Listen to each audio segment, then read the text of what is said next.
darker American histories or anything that was going to push against the cultural tide. And honestly, outside of Good Morning America, these really amazing opportunities and incredible readers I've connected with, there have been secret uphill battles, really challenging to get my book in front of readers in a way that has felt surprising considering the platform it got initially, especially in comparison to books that were not about Black American history. I have spent so much of the last year talking to other Black writers and having the same conversations, hearing the exact same things, feeling like our books were just not getting a platform anymore. When they did get a platform, it was something that was chosen way out in advance. New opportunities for us were just not happening.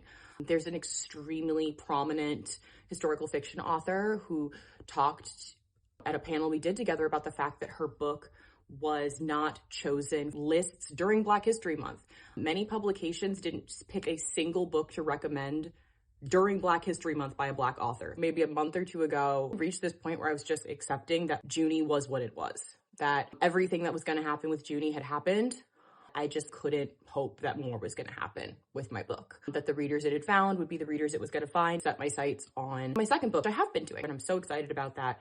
But it also, at the same time, felt heavy because I was like, my debut year hasn't even lapsed yet. Climate that was so hostile and where so many doors were closing that I just felt like I had to resign myself. Nothing else I can do anymore because I can't turn the entire culture of a country and a world. There are authors who are way bigger than me, way more successful, who are fighting, who are having just as much of a struggle as I am, if not more. That's why, honestly, getting these Goodreads nominations yesterday was so meaningful. I know that there are a lot of readers out there who have issues with the way that Goodreads functions and the way that some of those awards function.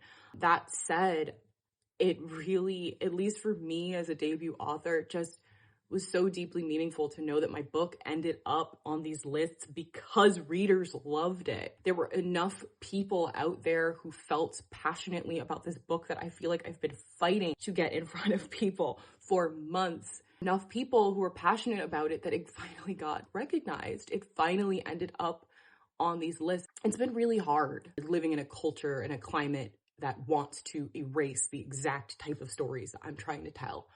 So to see that readers were passionate about Junie, it's so deeply meaningful. If you're interested actually in learning more about why I wrote Junie, let me know in the comments. I'm grateful to the people who have championed my book and loved my book and talk about my book. You have no idea how much all of that really means.